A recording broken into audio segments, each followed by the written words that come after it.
当地时间9号上午，20国集团领导人第18次峰会在印度首都新德里举行。国务院总理李强出席此次峰会第一阶段会议，并发表讲话。李强表示，在重大危机和共同挑战面前，谁都不能独善其身，唯有团结合作才是人间正道。在会议上，非洲联盟成为20国集团的正式成员。本次峰会还将聚焦哪些议题？如何能够在严重分歧的领域取得进展？来看看报道。 当地时间9月9号上午，20国集团领导人第18次峰会在新德里举行。国务院总理李强抵达会场，受到了东道主印度总理莫迪的欢迎，两人握手并进行合照。李强出席了峰会第一阶段会议，并发表讲话。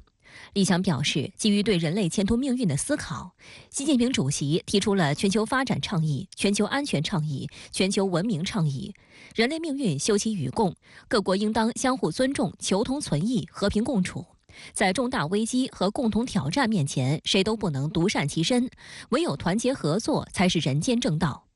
李强指出，20国集团成员应当坚守团结合作初心，扛起和平与发展的时代责任。他强调，中国将坚定不移深化改革、扩大开放，推动高质量发展，推进中国式现代化。中国发展前景光明，必将为全球经济复苏和可持续发展注入更多新动能。 参加此次峰会的除了 G20 成员国，主办国印度还邀请了西班牙、孟加拉国、尼日利亚、毛里求斯、埃及、荷兰、阿曼、新加坡和阿联酋这9个非 G20 国家参加峰会。印度总理莫迪发表开幕致辞，邀请非盟成为20国集团的正式成员国，并敲下木锤。 非洲联盟是由55个非洲国家组成的区域性国际组织，是一个集政治、经济和军事于一体，旨在整合全非洲的政治实体。非洲联盟架构上效法欧盟，未来有计划统一使用货币、联合防御力量，以及成立跨国家的机关，甚至包括一个管理非洲联盟的内阁政府。 另一方面 ，G20 也有扩容的需求。G20 成立于1999年亚洲金融危机之后，是各国财长和央行行长讨论全球经济和金融问题的重要多边机制。近年来，发展中国家对全球经济增长的贡献越来越大。非洲联盟呢，因为它背后是55个非洲国家，它的这个加入，会成为呢这个 G20 中呢继欧盟之后第2个呢这个区域性的组织的加入。它这样的话呢，会进一步的。 这可以说是代表了广大的这非洲国家的这个身影，真正呢能实现，就是说代表了全球呢主要这个经济体和全球呢包括发展中国家，包括南方国家的这个主要护神。事实上，在非洲联盟加入 G20 的议题上，中国是第一个明确表态支持的国家。 就在上月，在南非约翰内斯堡举行的中非领导人对话会上，国家主席习近平再次表示，中方将积极推动非盟成为 G20 成员。 有分析指出，非洲联盟加入 G20， 这将大大提高非洲国家在全球经济治理中的代表性，也将进一步提高全球南方影响力。中国呢，就是一直以来是明确呢这个支持呢这个非盟呢在国际舞台上发挥更大的作用，让整个可以说全球治理体系呢变得呢更加平衡让全球呢有更多的声音，然后呢通过这个 G20 平台传达到呢全球。 根据会议计划，本次峰会设定了6大核心议题，包括可持续发展、绿色发展、多边主义的开发银行改革、数字公共基础设施建设、性别平等与女性领导力。但外界对20国集团印度峰会能否达成共同声明表示不乐观。 值得注意的是，主办国印度有官员透露，印方建议峰会涉俄乌冲突声明中纳入俄罗斯、中国等国的观点，以避免会议再次陷入僵局，但遭到美西方的强烈反对。深圳卫视注意到，在峰会首日，美西方与俄罗斯在俄乌冲突的问题上就吵翻天。 分析认为，主办国印度面临的难题不仅如此，在经济领域上，印度的协调也显得心有余而力不足。根据国际货币基金组织的数据，目前全球经济增长极有可能在3%之下，这意味着全球经济实际上进入到新一轮的衰退周期。同时，发达国家不断地提高利率，又使得全球的融资环境进一步恶化。发展中国家债务问题日益突出。印度主张发达国家提供新的公共产品，帮助发展中国家解决实际问题，但这些国家对此均表示反对。还有外媒指出，七国集团去年提出数千亿美元的庞大支援计划，但目前甚至没有一个项目落地。路透社指出，今年新德里 G20 或许是面对杂音最多、情况最为复杂的一届峰会。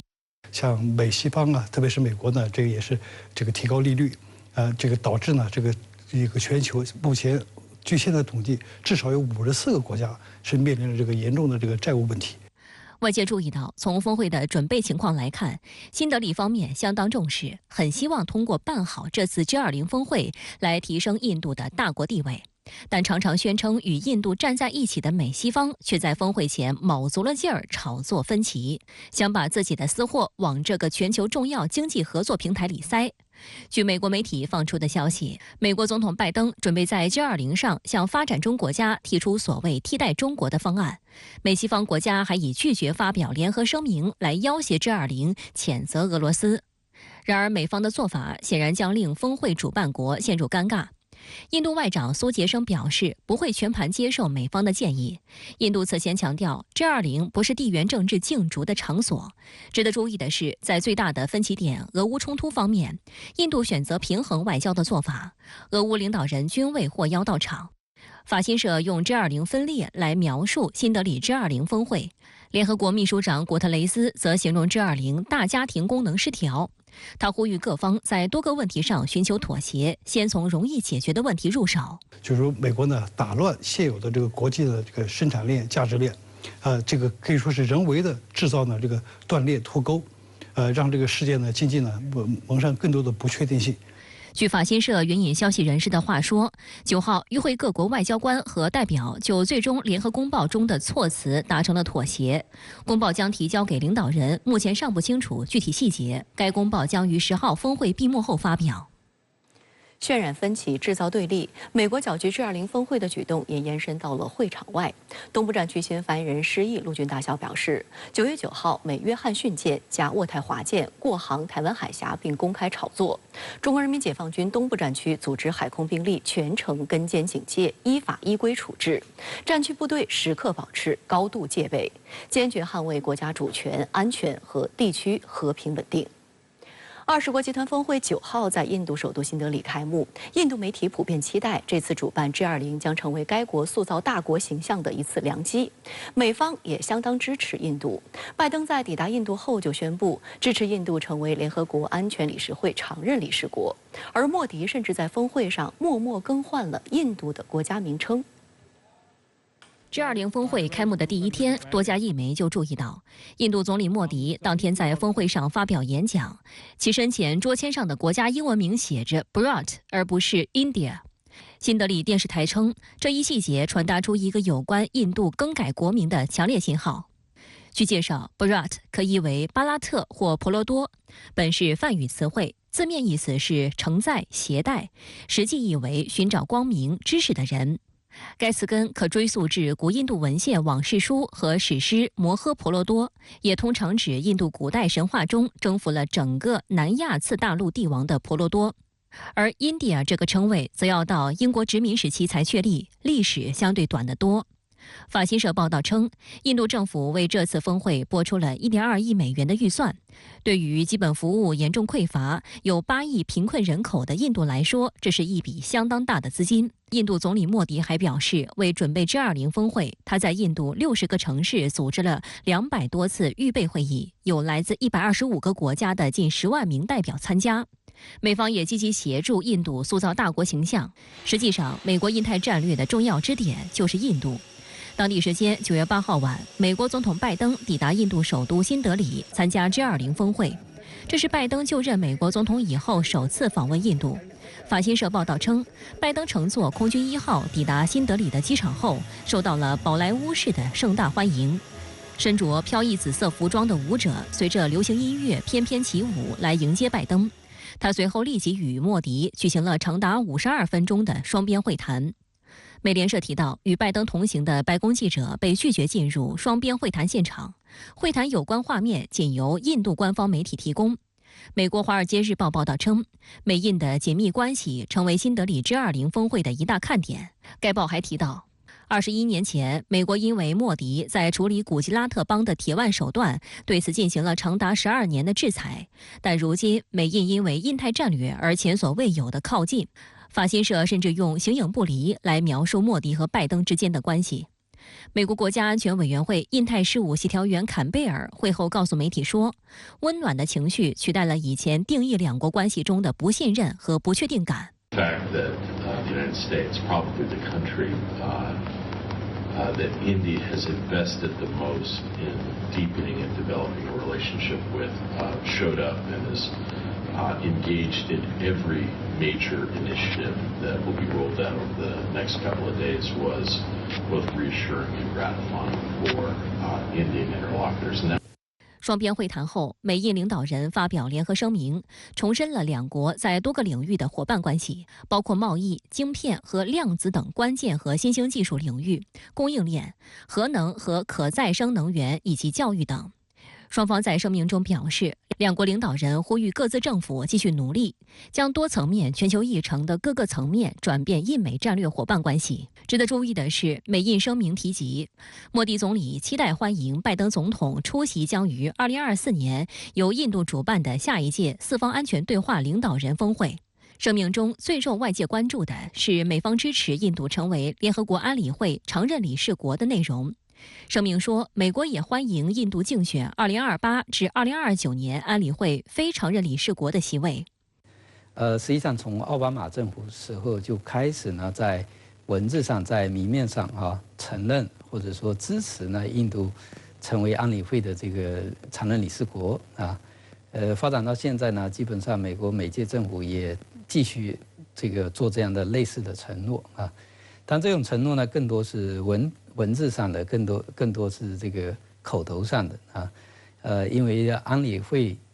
改革本身是一个非常复杂的问题啊。美国真的要到了实质性的修改安理会啊，或者是改革安理会的时候，美国呢并不是像他口头承诺的这样啊。虽然美印联合声明只字未提中国，但不少西方媒体依然将中国视作美印走近的因素。美联社声称，中左翼民主党人拜登和右翼印度教民族主义者莫迪在意识形态上很难说是灵魂伴侣。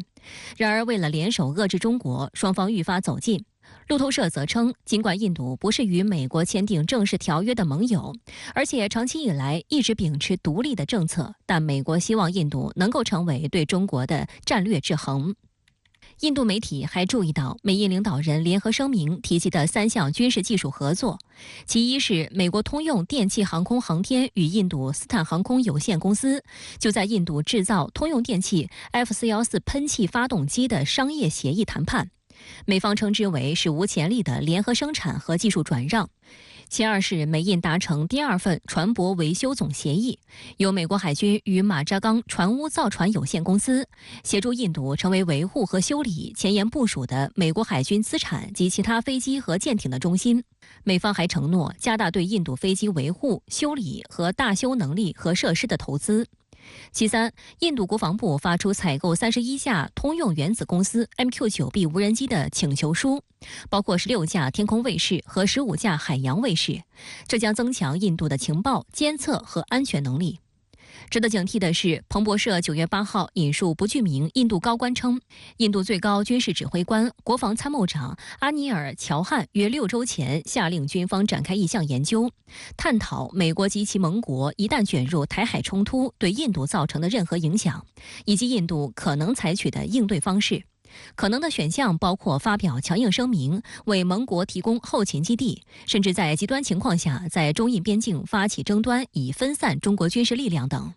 这些官员说，在印度国防部开展这项研究前，美国曾在多场论坛上严肃询问印度在台海战争爆发时可以做出怎么样的贡献。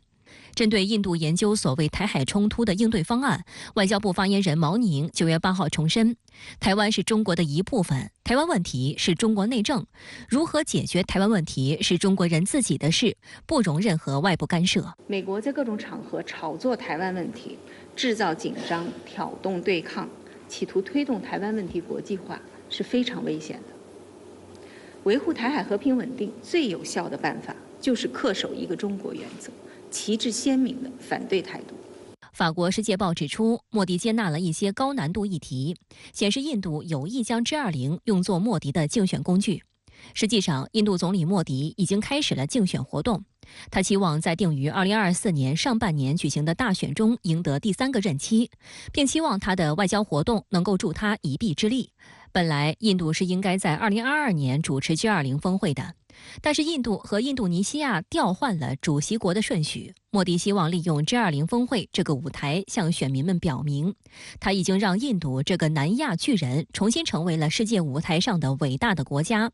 该报还注意到，记者们一下飞机就感受印度 G20 峰会的与众不同。在新德里，印度总理莫迪的肖像可以说是无处不在。在新德里的干道沿线，在机场，在火车站，甚至在加油站，政府安装了数百个广告牌，通过各种口号和形式赞扬莫迪和 G20 的行动。该报还提及，印度 G20 峰会上的荷花都是来自莫迪所在印度人民党的党徽。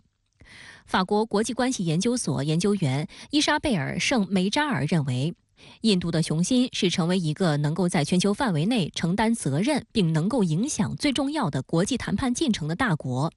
但外界普遍认为，印度的协调能力和向国际社会提供公共产品的能力有限，其大国梦将因此蒙上阴影。印度这个国家，它从这个建国以来一直就有这个当大国的这个雄心啊。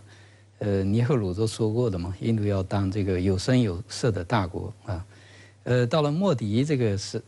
执政时候呢，这个更是明确提出来，印度要当国际的领导型力量。所以，在现在这个 G20 在印度主办啊，印度成为世界第1大人口大国，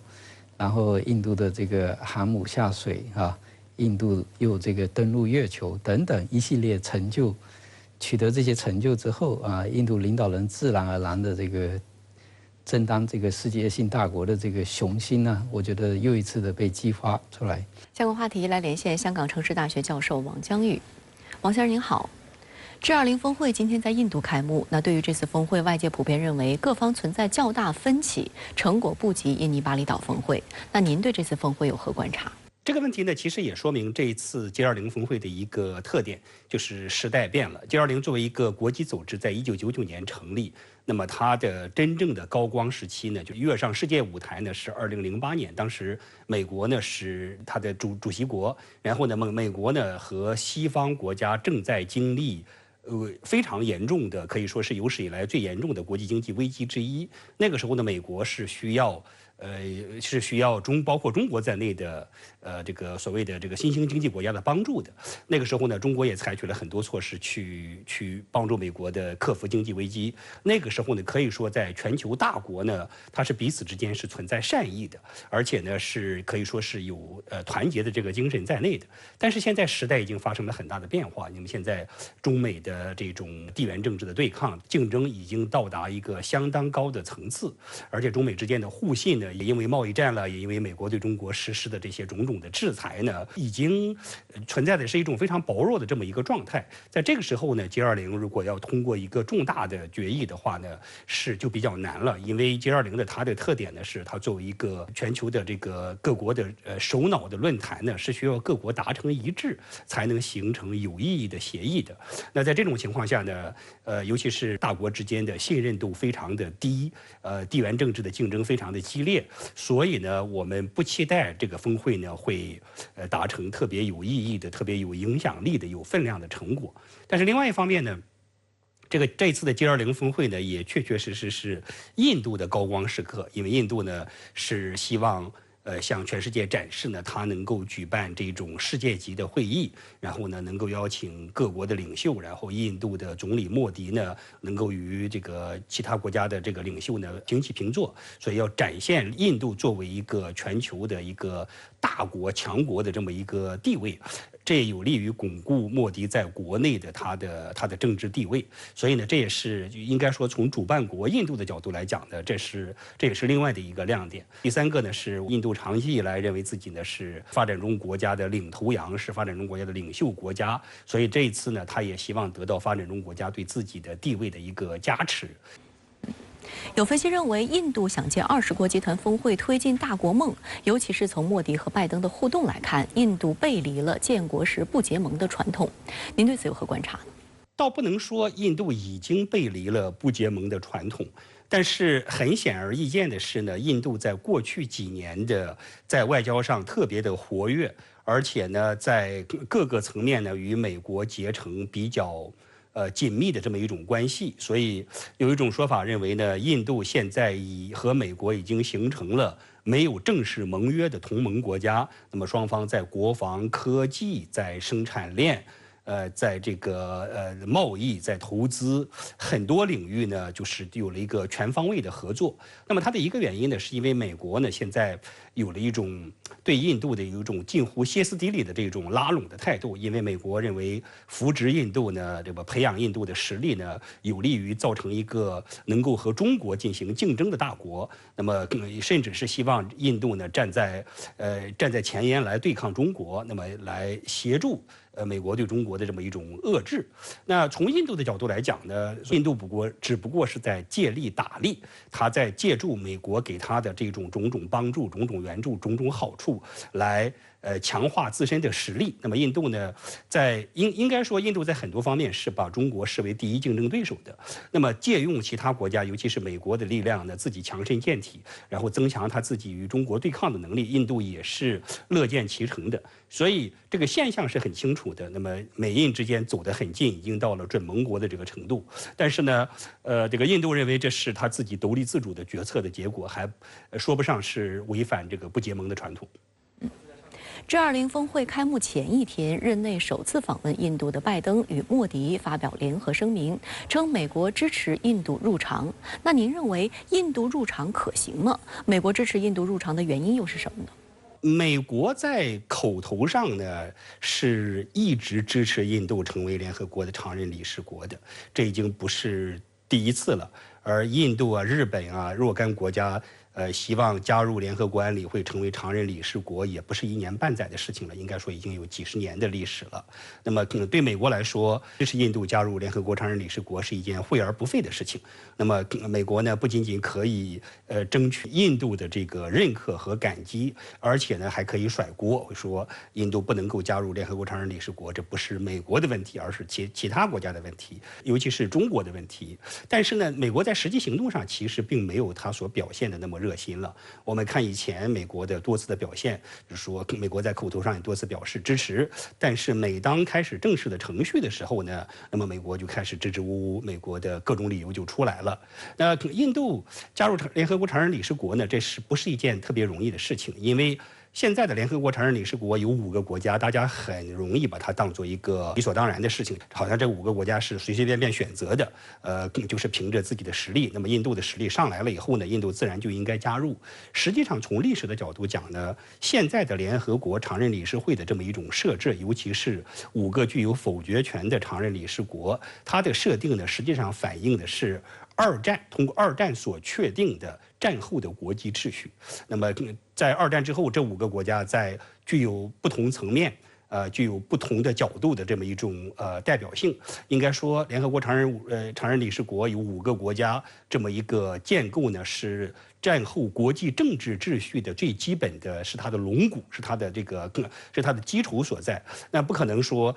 在随随便便就让一个国家加入，然后去改变这个秩序，因为一个可能的后果是，如果不经过严肃的程序的话，不经过一些重大的历史事件，那么接纳新的国家的话，极有可能导致联合国所代表的国际政治秩序的这个崩塌。我想美国和其他国家其实也是了解这一点的，这也是为什么他们在行动上其实采取的实际的措施并不是很多，但是在口头上呢，当然对印度表示支持了。